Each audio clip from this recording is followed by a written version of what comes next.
विठ्ठलांची उभी पंढरी आज नादावली.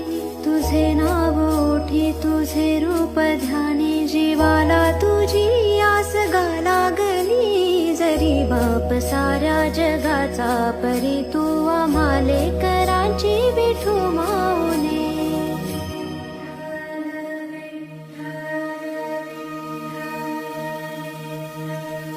विठ्ठल विठ्ठल विठ्ठल विठ्ठल विठ्ठल विठ्ठल विठ्ठल विठ्ठल विठ्ठल विठ्ठल विठ्ठल विठ्ठल विठ्ठल विठ्ठल विठ्ठल विभुं वेणुनादं चरन्तं दुरन्तं स्वयं लीलया गोपवेशं